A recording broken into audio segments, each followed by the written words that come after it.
let's kind of move on to the rookie expectations of this rookie class.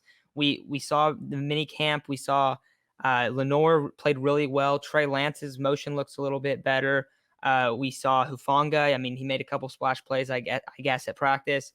So there's a lot of polarizing names, but I just want to get your thoughts on Angelina. Who are some of these guys that you think are going to exceed expectations in training camp, in the preseason, and hopefully that carries over into the 2021 regular season? But who are some of these guys that you have in mind? Yeah, well, we already talked about the potential of the 49ers possibly moving on from Jimmy G, whether it's unlikely this year, but I would I'm excited to see what Trey Lance does at camp, not just rookie camp, but like at training camp I think he's going to surprise a lot of people. I think it's going to be a really good competition. Um and if it is, it's going to be really interesting because I know you just said you expect Jimmy G to be the week one starter. I know, pretty much Kyle Shanahan and John Lynch have said as much, but anything can change and it all depends on what we see this summer.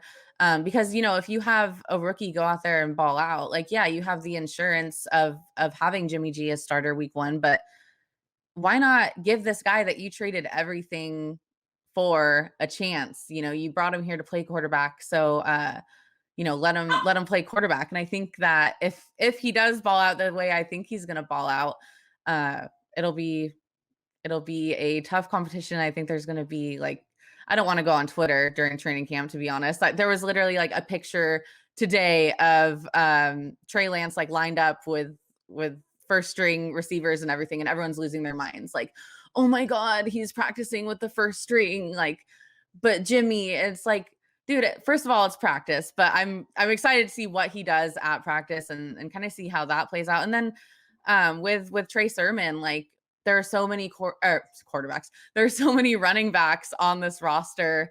And it'll be interesting to see if he's able to kind of push through and be one of the number one or number two guys. Like who knows what Mostert's going to do after his injury last year. And Jeff Wilson Jr. had a great season last year. He's my RB1, but I know people are going to roll their eyes at that. And he's not really, I don't think he's really RB1, but it'll be interesting to see what Trey 2, as opposed to RB1 or 2, what Trey 2 does with the running backs. And I'm excited to watch that. Of course, there are so many other rookies, but those are my top two, being that they're two of the biggest picks.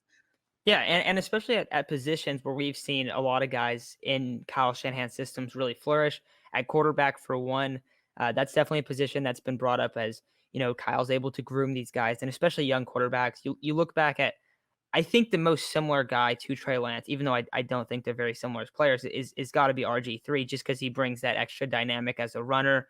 And you look back on a lot of the quarterbacks that Kyle's coached, and it's Matt Ryan, Jimmy Garoppolo, Brian Hoyer, like a lot of these guys that aren't necessarily as great as athletes of Trey Lance. And I think that's what makes this training camp battle so polarizing, is just that you have two very different players. You have, the one guy in Jimmy Garoppolo who's dealt with a lot of injuries in his time in San Francisco, but when he's played, not like he's played phenomenal, but they've won consistently. So it's hard to not look at that and go, hey, we win when Jimmy's out there. But then you also have this guy that's very polarizing, a very raw player. And it has looked like he's improved quite a bit in camp, at least in the early videos that we've seen, as much as you can dissect from these videos of his motion. But he's definitely looked really good early on. A lot of positive things about him. Very, very careful with the ball as well. I remember reading an article about him at camp, just that he, if there's nobody in the progressions that he goes through, he'll just check the ball down, and it's really quick, or he'll take off and run. So again, it's hopefully maybe even will take care of the ball more. I think that's actually one of the ways that he could end up beating out Jimmy in camp. Just if we've heard some of the stories about Jimmy, throwing 5 interceptions in a practice, or in a row in a practice, and not that that's going to happen again or anything, but if he's not able to take care of the ball in these practice settings, and Trey Lance looks very comfortable and looks like he's able to do that, definitely could be something that I would find it a little shocking. But I know a lot of people think that that's something that could potentially happen. And I mean, I'd be all for it if that's the case. I'd love to see Trey Lance earlier than later. I just don't expect that to happen. You brought up Trey Sermon in the crowded running back room. You got him and Elijah Mitchell, who are both really Yeah, talented players, great athletes. I think the thing that stood out for me with Trey Sermon was just like amazing balance at the running back position. I saw it was his game where he just goes crazy. I want to say it's Northwestern. I might be wrong on the school, but there's one play where he falls, catches himself, gets up, gets hit again, falls, catches himself, gets up and runs it in for like a 30-yard touchdown. So, if this is a guy that Kyle Shanahan views as, this next running back one, which I think it is, we could see him come in and start right away. I mean, I don't think that they're afraid to do that. Now, it gets a little bit interesting because you brought up Jeff Wilson, a guy who had 10 touchdowns a year ago, really good player. He was very productive, especially late in the year when the 49ers were kind of depleted on offense. And you have him, Sermon, Mostert, Mitchell. They have a lot of running backs that can be really effective. So that running back competition is really intriguing. Even Wayne Gallman was a really productive yeah, player for the Giants last year. So many guys that you can bring up there. One other guy that I'm really, really intrigued about in 2021 is Ambry Thomas. And when he got drafted, I had a couple friends say, "Hey, that's a steal. Like that's a fantastic player that they just got there." Didn't know a ton about him. Didn't play in 2020. He opted out because of COVID. But if and early signs are like he looks really good. If he's a guy that could potentially compete for that cornerback two role, I think that's another great spot you just landed in because I didn't really expect him.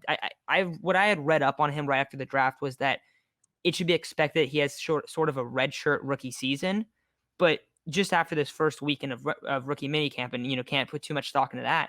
But it sounds like he might have a chance to actually start on the oppose Jason Verrett. So, any thoughts on Ambry Thomas?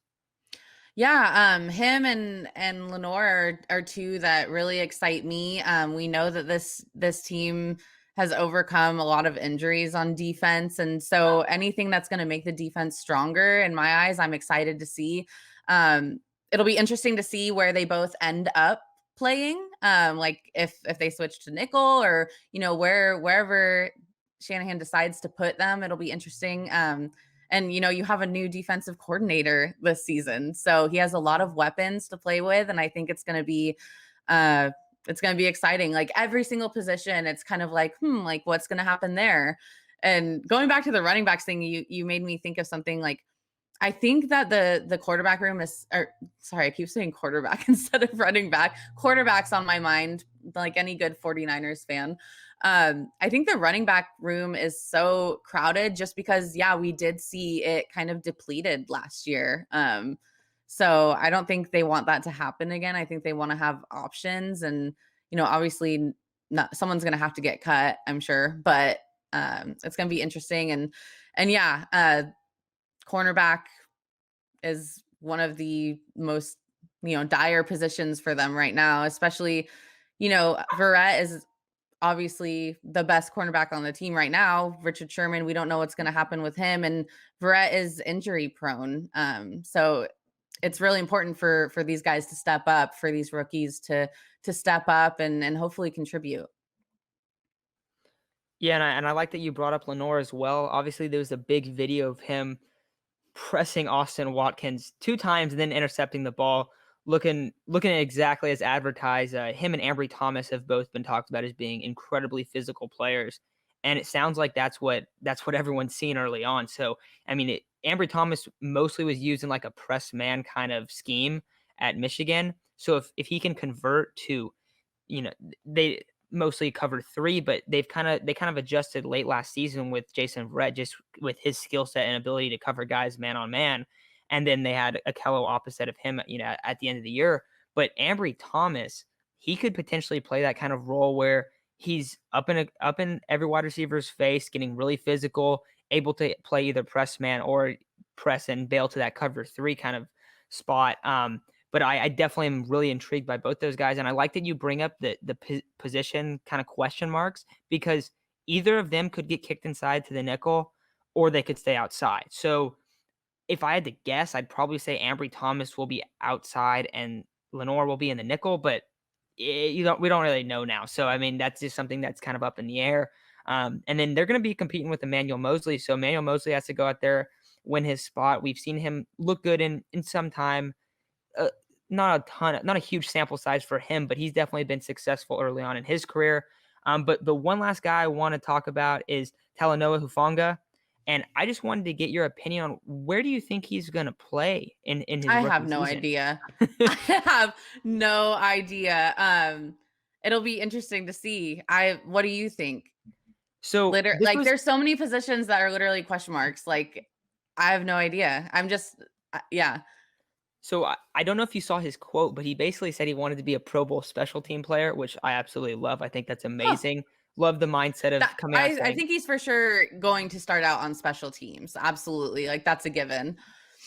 yeah. And then as far as on defense, I don't know. I don't know what they plan on using him. They talked about that they could use him in a variety of roles, but I think Kowalski Tart is definitely slated as the starting strong safety, and Jimmy Ward is the starting free safety. I think that we should all kind of expect that to be the case. Exactly. So, barring injury, I think he has a true chance to compete at the Sam linebacker spot, which is something that it'd be very different. It'd be an adjustment that D'Amico Ryans would have to make. But if he could potentially play that Sam linebacker role, they've they brought in Nathan Gary. I think it's Gary or Jerry is his last name, from the Eagles. He's a former safety, moved to linebacker.